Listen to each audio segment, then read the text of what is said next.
de algo de topología, de cómo considerar un punto dentro de un conjunto. ¿Qué pasa si yo elijo un punto dentro de ese conjunto? Lo vamos a llamar punto interior del conjunto E. También pudiera yo elegir un punto frontera del conjunto E. Pudiera también trabajar o localizar un punto exterior al conjunto E. Eso nos ayuda para el siguiente ejercicio, empezar a identificar y nosotros poder interpretar qué es lo que estamos haciendo en esas funciones de varias variables.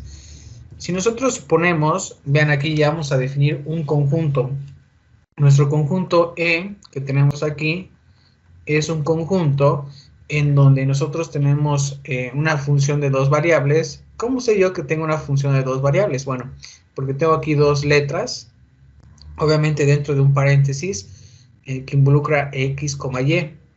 Entonces, este conjunto va a estar en R2 y tenemos aquí y es menor que x. Si ustedes observan, este es un conjunto, aquí nos recuerda nuevamente, que es un conjunto de puntos en R2, es decir, en un plano, que se encuentran debajo de la recta y es igual a x, y nos mandan ver la figura número 1. Si ustedes observan la figura número 1, tenemos una recta, y es igual a x, y también nosotros podemos observar que tenemos el eje x en esta dirección, y tenemos al eje y en esta dirección. Nos dicen que si nosotros elegimos o decimos que x es un vector de dos variables, x, y, está en ¿dónde? En E, ¿sí? Recuerden ustedes que aquí tenemos nuestra recta y luego tenemos esta región sombreada. Lo voy a marcar así, para que ustedes vayan viendo, que sería esto. Es esta región sombreada que es la recta y es igual a x. Pero ¿qué pasa si nosotros decimos que esto es nuestro conjunto? Bueno, todos los puntos que yo localice o ubique dentro de esta región sombreada del conjunto E, pues tendrá que ser un punto interior a E. Si nosotros hacemos eso, ustedes pueden observar aquí x, la x que se está proponiendo, vean en dónde se encuentra, x, obviamente es nuestro vector.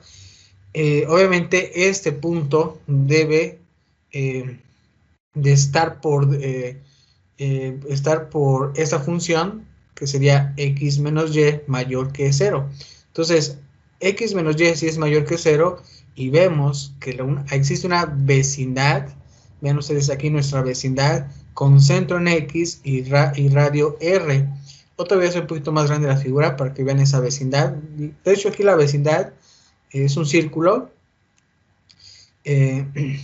Nosotros sabemos en este momento que este punto que ustedes ven aquí como x, pues es un punto interior de nuestro conjunto. Nosotros podemos decir que x es igual, recuerden que es nuestro vector, es un poquito más oscuro la notación, x, y, es un punto que está encima de la recta y es igual a x, es decir, y es menor que x. Entonces, si x es un punto exterior del conjunto E. Bueno, entonces aquí nos dicen y nos confirman que si nosotros podemos elegir un punto también fuera, podemos elegir un punto fuera de ese conjunto E, incluso también más adelante vamos a observar que también pudiéramos elegir un punto que esté en la frontera. Vamos a suponer que la frontera de este conjunto serían estos tres lados. Entonces, si nosotros decimos que x, nuestro vector x, se encuentra sobre la recta y es igual a x, recuerden quién es esa recta. La recta es la que tenemos nosotros aquí. Esa es nuestra recta. Y es igual a x. Entonces, es un punto frontera, en ese caso, del conjunto E. Entonces, aquí nos recuerdan, si nosotros decimos que nuestro punto se encuentra en esa parte, por ejemplo aquí o aquí, donde ustedes quieran, decimos que sería un punto frontera. Y si nosotros lo definimos aquí dentro, es un punto interior, y si lo definimos externamente, sería un punto exterior. Entonces, nosotros decimos, y podemos observar, dejen hacer un poquito más grande esto.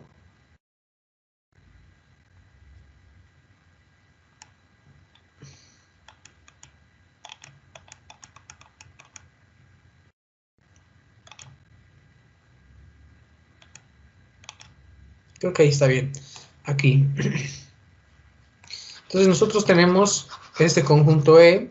Tenemos que en ese conjunto E hay un punto interior que es X, que se encuentra aquí. Y este está a través de una vecindad con centro en X y de radio R. Entonces ahí ustedes pueden observar que efectivamente podemos nosotros decir que es un punto que está dentro de nuestro conjunto. Bien, también nos recuerdan ellos que si nosotros decimos que el interior de nuestro conjunto E es E, el conjunto de puntos debajo de la recta y es igual a X, será en este caso la frontera de E, que es la recta, y es igual a X, y el exterior de E es el conjunto de puntos por encima de la recta y es igual a X. Entonces, suponiendo que nosotros dibujemos o limitemos esta parte de esta manera, vamos a limitar esto, más o menos así. Bueno, aquí me salió un poquito... Voy a intentar aquí hacerlo lo más derecho posible, que sea como un cuadrado. Identificar en las funciones que si yo tengo un punto por aquí, yo lo voy a definir como exterior, y si yo tengo un punto aquí, lo voy a llamar interior, y si mi punto está sobre la recta y es igual a X, sería un punto frontera. Entonces hay que identificar esa parte de cómo están localizados los puntos, porque esto nos ayuda a nosotros a determinar cuál es el conjunto de los números, del conjunto de números reales que satisfagan al dominio de esta función. Bien, nosotros sabemos, en este caso, que si E es un conjunto tal que todos los puntos de este conjunto son puntos interiores del conjunto E, entonces se dice que E es un conjunto abierto, ¿vale? Entonces ahí está la parte de que si más adelante nos llegara a preguntar qué es un conjunto abierto, en especial en las funciones de varias variables, pues nosotros decimos que es un conjunto, ¿sí? Aquí decimos nosotros que es un conjunto de puntos que le pertenecen a ese conjunto E, pero son puntos interiores, ¿vale? Es decir, que E es igual a E subíndice I. Y luego nos dicen, como todo punto de ese conjunto es un punto interior o un punto frontera, ven aquí también nos recuerdan, pudiera ser también un punto interior o un punto frontera de este conjunto, podemos decir que es un conjunto abierto como uno que no contiene ninguno de los puntos frontera. Entonces, también nos recuerdan aquí que el conjunto que tenemos como E, que esta es su regla, de acuerdo a la figura número 1, es un ejemplo de un conjunto abierto en R2. Bien, luego nos recuerdan también que si un conjunto E es un conjunto cerrado, si su complemento E' es abierto.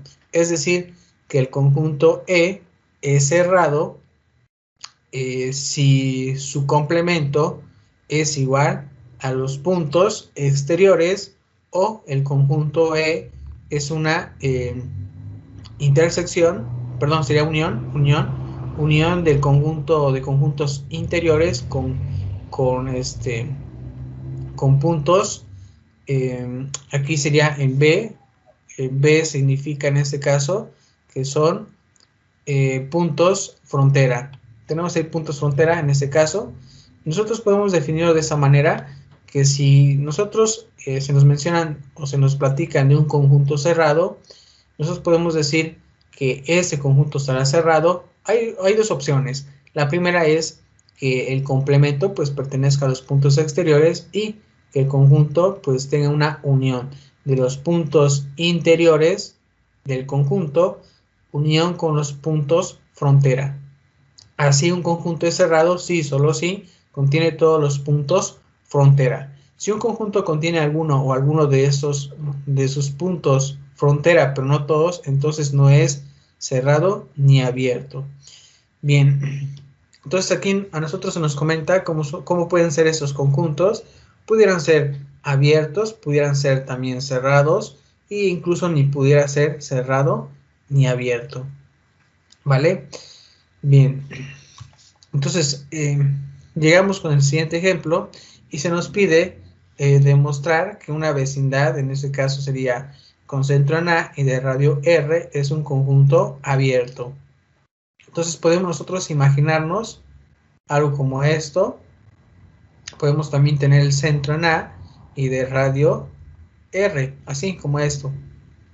Bien, entonces esa es la demostración que tenemos nosotros que hacer. Incluso lo hemos visto en otros cursos, que cuando nosotros queremos trabajar una vecindad, siempre por lo regular lo hacemos con un intervalo abierto. Entonces, aquí está parte de la solución para poder darle solución a este problema. Se nos dice que X, que es un vector, pues debe de pertenecer aquí a esta vecindad. Entonces yo puedo tener aquí tal vez X, también tal vez aquí una X, que es un vector en esta vecindad.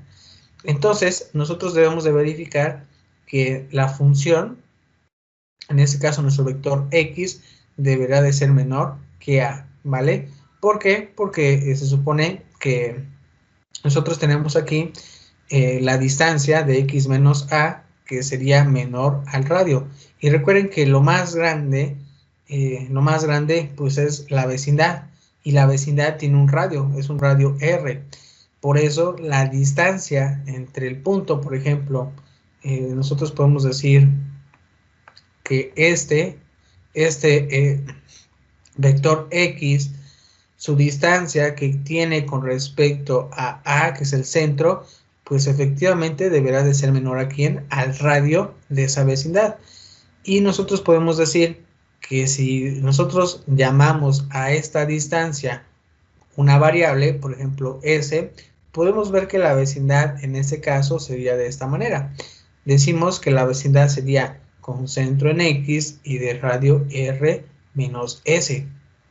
Entonces, lo que intentamos hacer nosotros es algo como esto, más o menos así. Recuerden que esto es R, y luego si yo defino aquí, por ejemplo, X, y este es A, entonces recuerden que esa distancia le llamamos S, ¿vale? Es S. Entonces nosotros decimos que si el centro es X, es decir, aquí mi centro es en X, y yo tendría R menos S, es decir, estoy considerando el mayor menos el menor para que yo pueda tener esta vecindad, ¿vale? Yo puedo tener esa vecindad que sería R menos S, esta pequeñita R menos S, en donde X está contenida efectivamente en la primera vecindad. Para verificarlo, nosotros tenemos que decir que Y, sea Y que pertenece ahora a esta vecindad, donde nosotros tenemos el centro en X, por ejemplo, pudiera ser Y por aquí Y. Entonces, lo que ocurre es que la distancia de Y a menos A, ¿sí? Incluso aquí lo vamos a colocar otro color, déjenlo, lo identifico. Por ejemplo, con este. La distancia que tenemos en este caso de Y este centro, ¿sí? Que es Y menos A, esta distancia deberá de ser menor igual que ¿quién? Que la que tenemos en este caso de Y con X. Más o menos así. En este caso, más la que tenemos después en X menos A, que sería esta, ¿sí? Más o menos esta línea. Y esto a la vez deberá de ser menor a ¿quién? A la de R menos S. Tenemos R menos S que deberá de ser igual a ¿quién? A R. Y recuerden que R es esta distancia. Efectivamente se verifica y se confirma pues esta propiedad o parte de esa solución en este caso. Entonces, nosotros decimos que Y pues pertenece a esta vecindad, que sería, vamos a poner que es algo totalmente redondo, pero de esta vecindad de color amarillo, lo que demuestra que efectivamente en este caso esta vecindad pues es abierta. ¿Por qué? Porque prácticamente hemos estado trabajando solamente puros puntos interiores, y eso es a lo que nosotros se nos comenta en ese momento. Recuerden ustedes que si queremos decir que el intervalo es cerrado, pues hay dos opciones. La primera es que nosotros consideramos puros puntos externos o exteriores, o puede ser una unión de los puntos interiores con los puntos frontera. Pero aquí solamente hemos hablado de puros puntos interiores, que es A, que es X, que luego es Y en este caso. Bien. Tenemos también el siguiente teorema, el teorema número 1.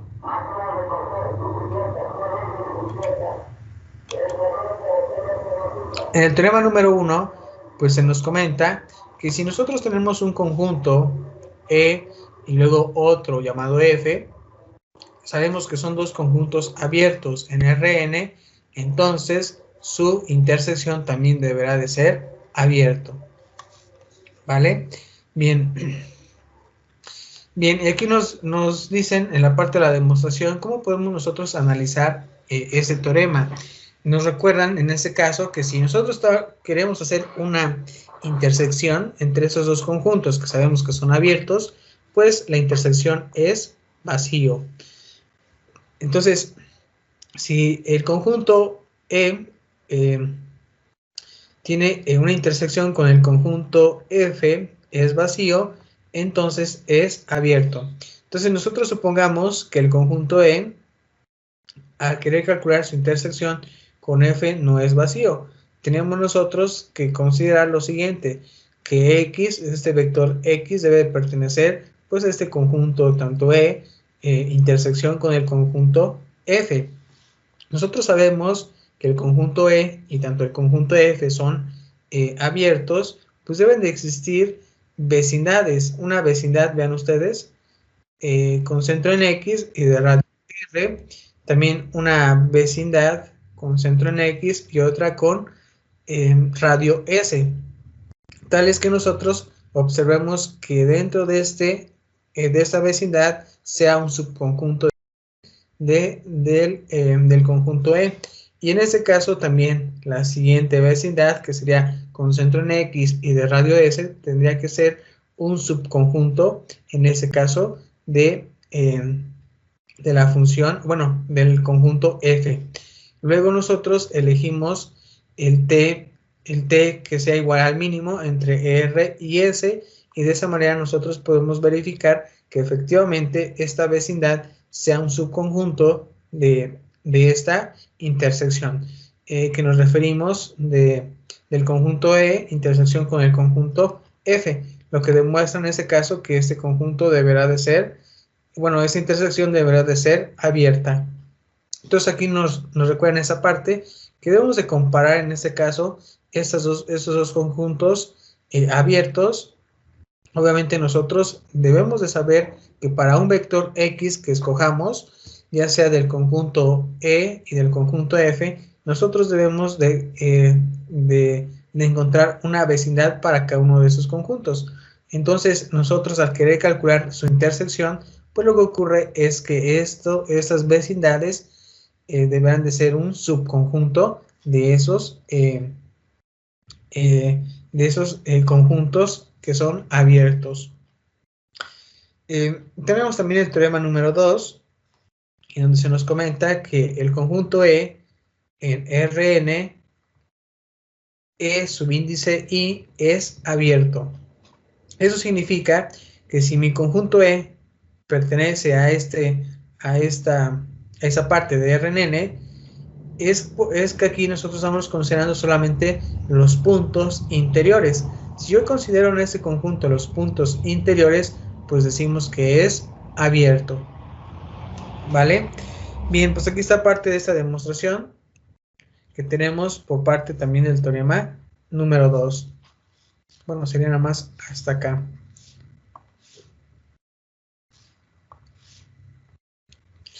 Bien, si nosotros analizamos la demostración del teorema número 2, pues nosotros decimos que si los puntos interiores es vacío, ¿sí? Esos puntos es vacío, pues debe de ser abierto.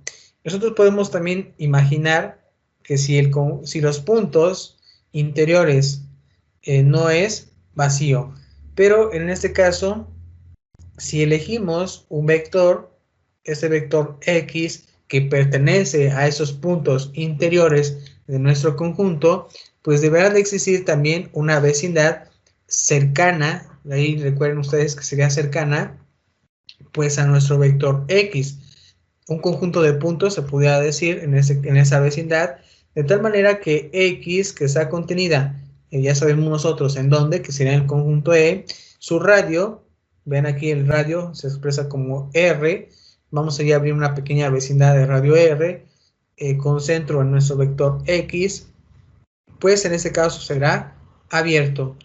Todo punto que nosotros consideramos de Y en esta vecindad es un punto interior, en este caso, pues efectivamente de esa vecindad. Por ello, un punto interior, en este caso de nuestro conjunto E, es lo que demuestra que nosotros podemos decir que esta vecindad está contenida, pues obviamente en un conjunto de puntos interiores.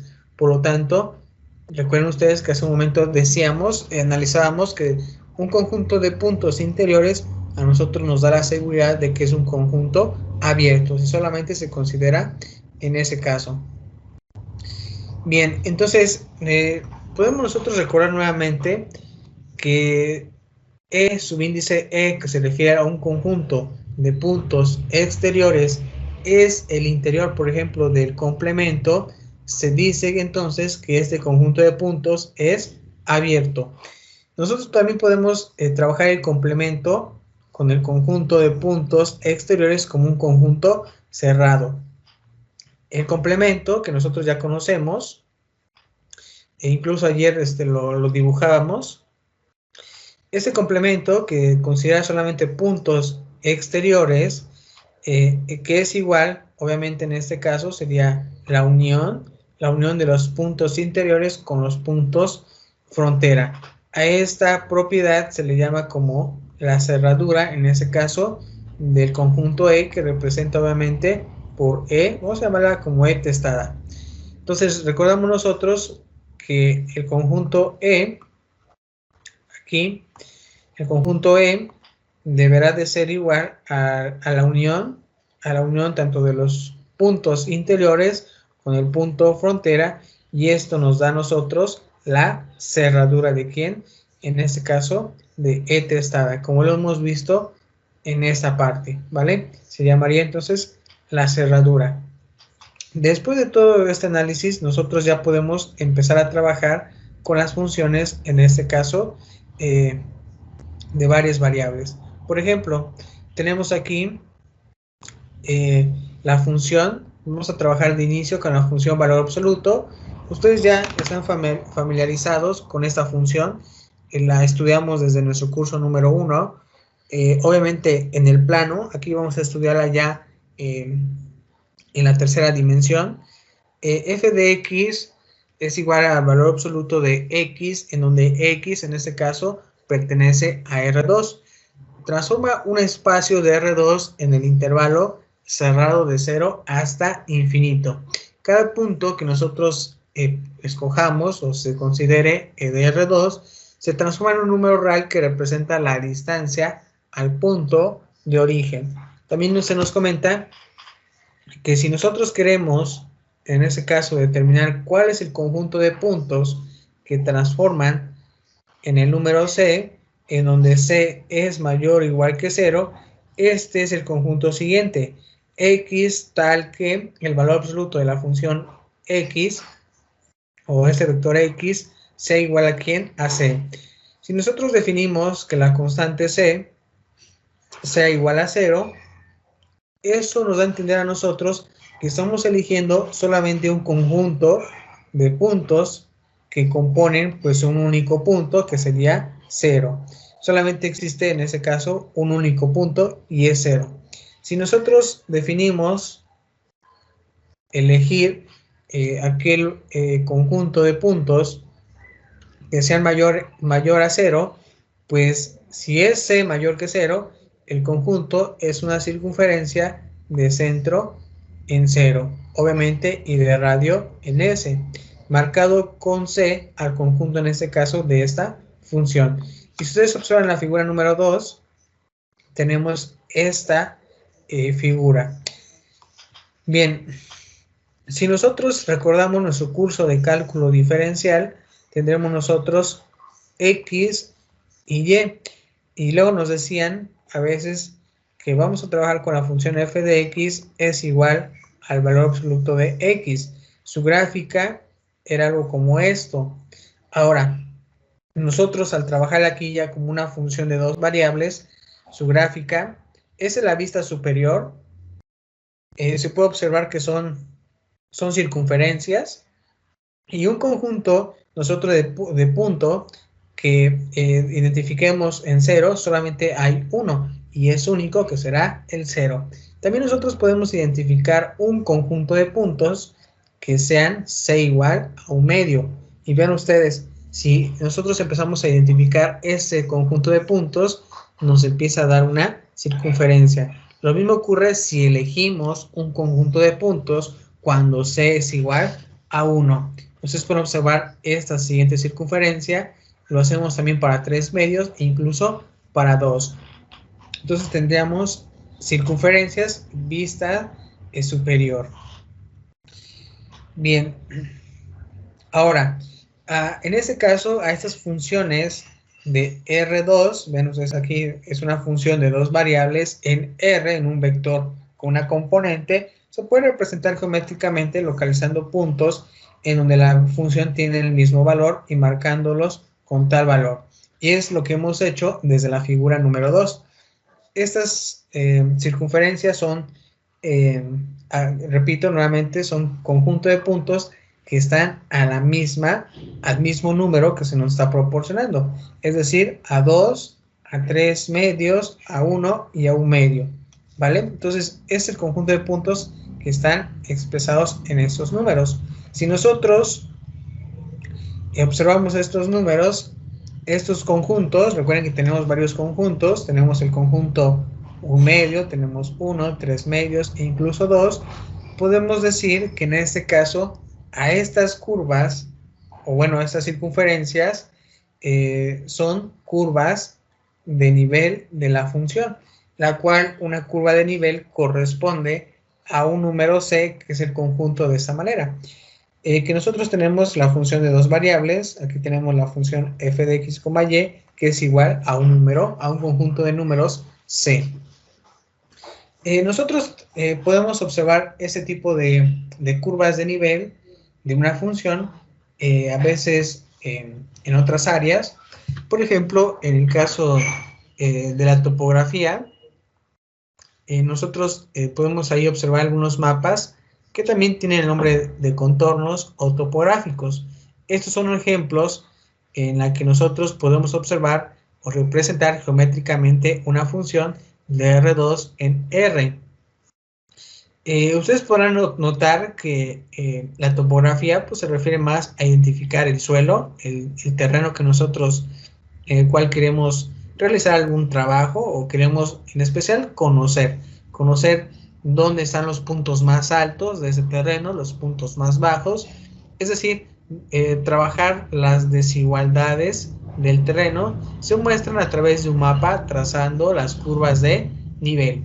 Todos los puntos que están a la misma altura. Si ustedes observan aquí, vamos a buscar unos mapas de contorno para que ustedes puedan ver a qué se refieren. Mapas de contorno.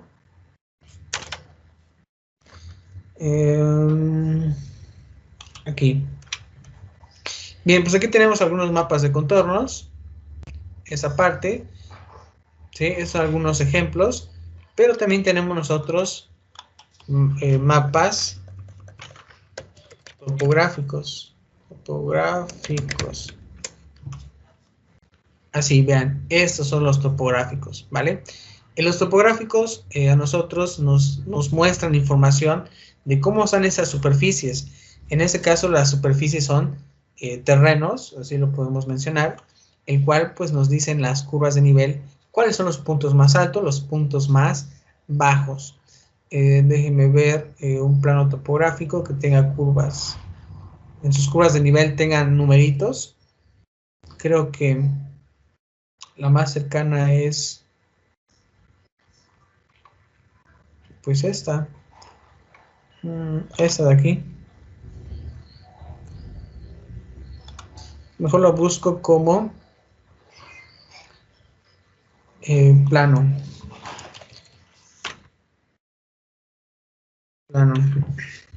Ok, aquí están algunos ejemplos. Déjenme ver cuál.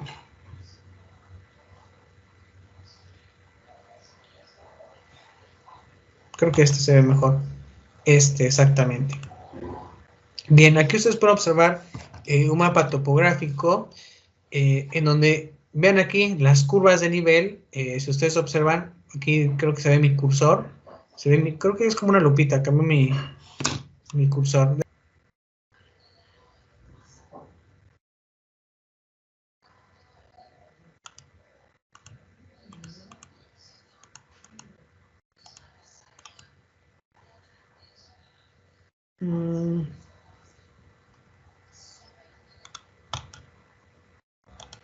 Les voy a hacer cambio de pantalla.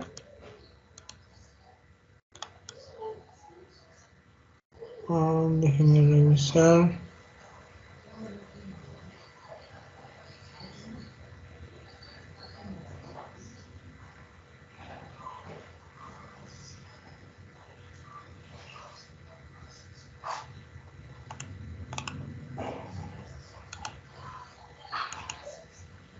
Bien, en este momento deben estar viendo la pantalla, creo que sí la están viendo. Okay. Sí, sí se ve. Ok, entonces aquí creo que ya puedo modificar. Bien, si ustedes observan, aquí voy a marcar esa curva de nivel, vean, es una curva medio, es una figura irregular, no es ni una circunferencia ni una elipse. De hecho, aquí nos dice que tiene un numerito, son 2920, pero no me dice qué unidades. Vamos a poner metros, 2920 metros. Y vean ustedes, a lo largo de estas curvas tenemos también sus numeritos, tenemos esas cotas.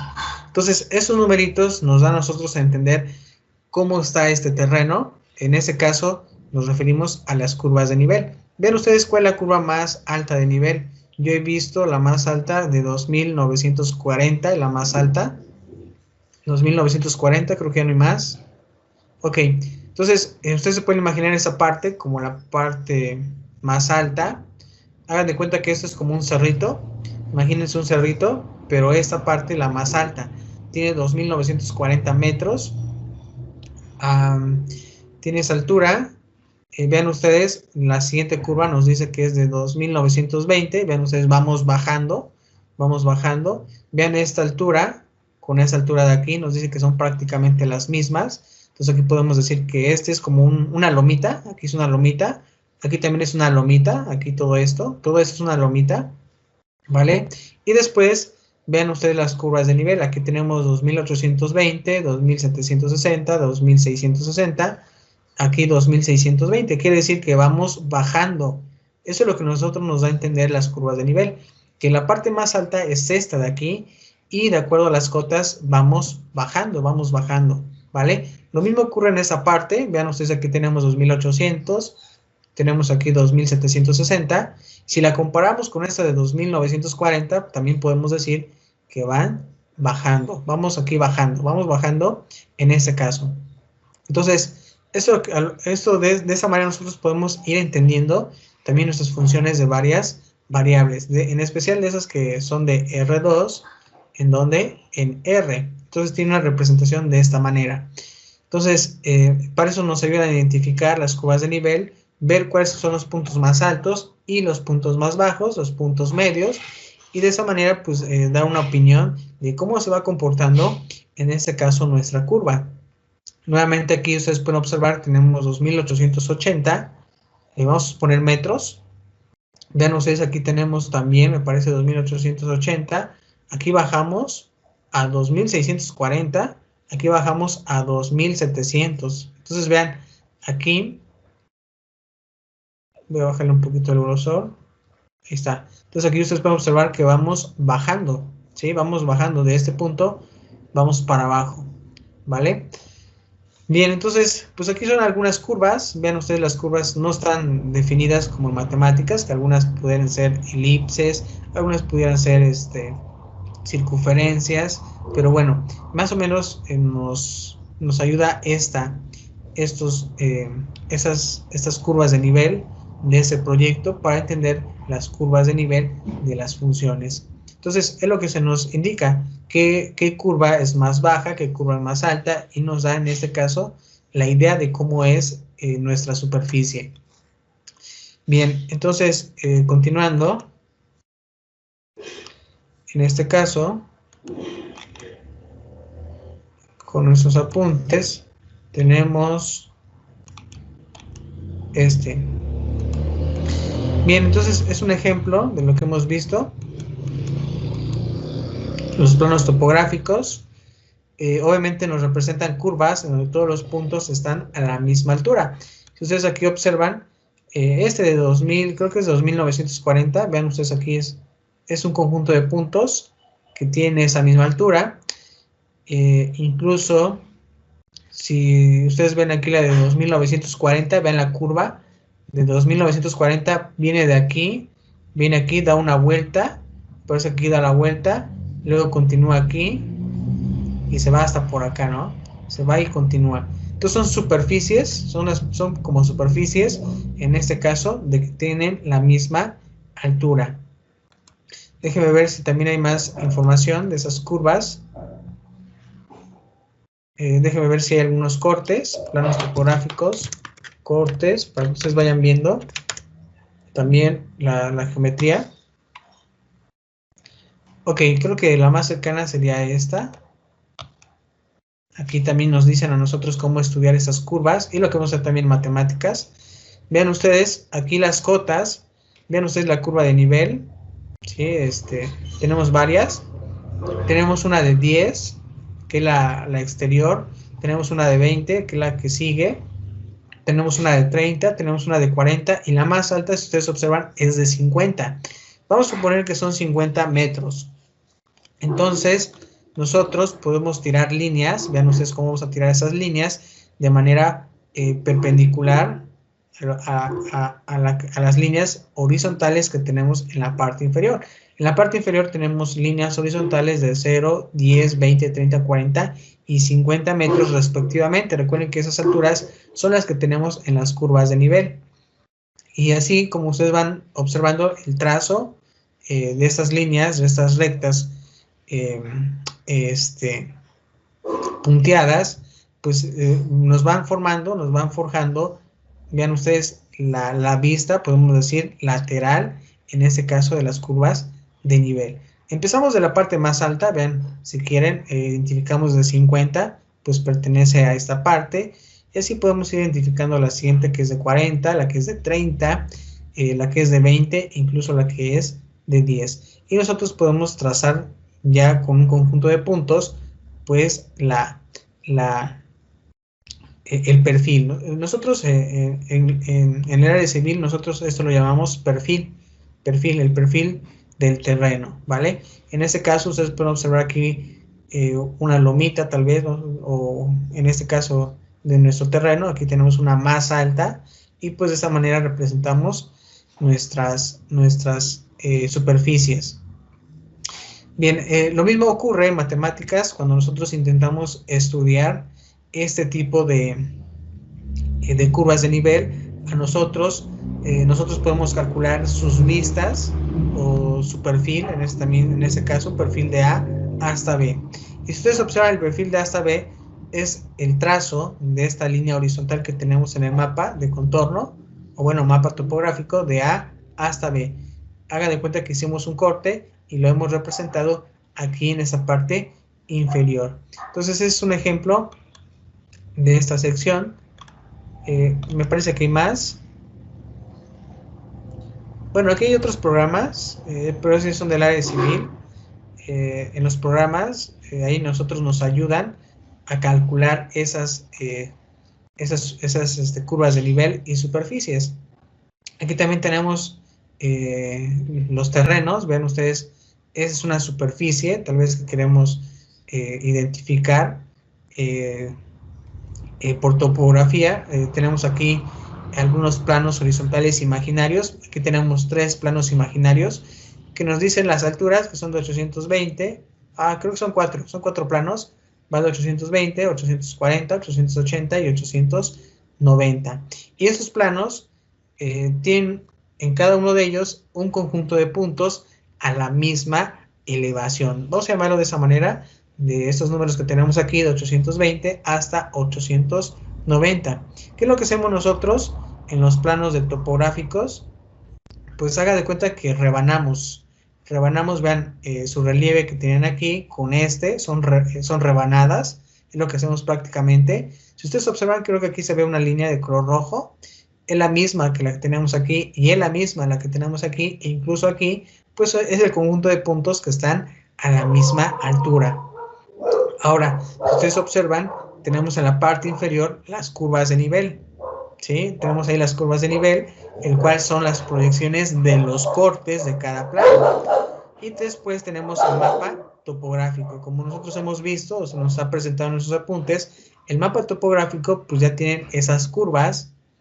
Obviamente esas curvas no son, repito, algunas veces perfectas, como las conocemos en matemáticas, por parte de las cónicas, pero sí, vean ustedes cómo son o se asemejan, ¿no? Tal vez a una circunferencia, a alguna elipse, por ahí, en este caso. Bien, entonces, esa es la parte, en este caso, de esas curvas de nivel. También tenemos aquí que en los mapas meteorológicos se dibujan las curvas de nivel a presión barométrica. Estas curvas se llaman isobaras. Si ustedes buscan en esa parte, isobaras, es algo similar.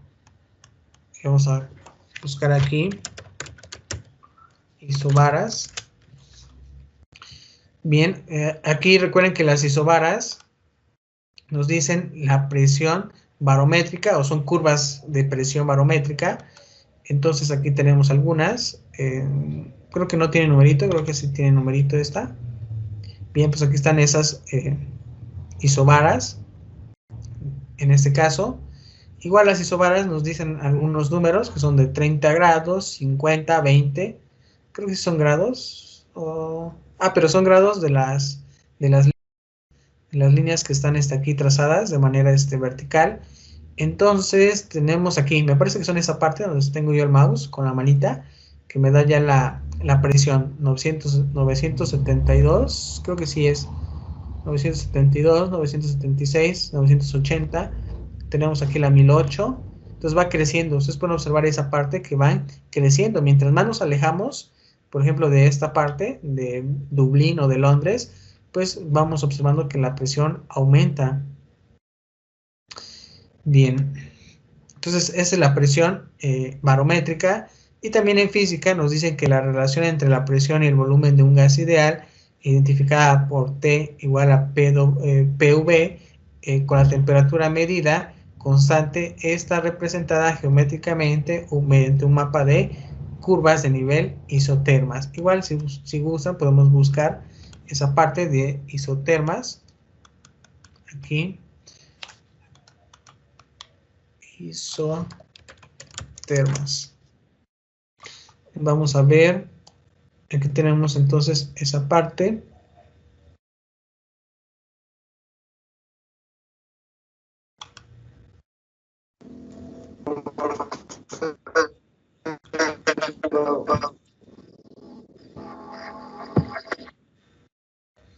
A ver, creo que alguien quería hablar, alguien habló.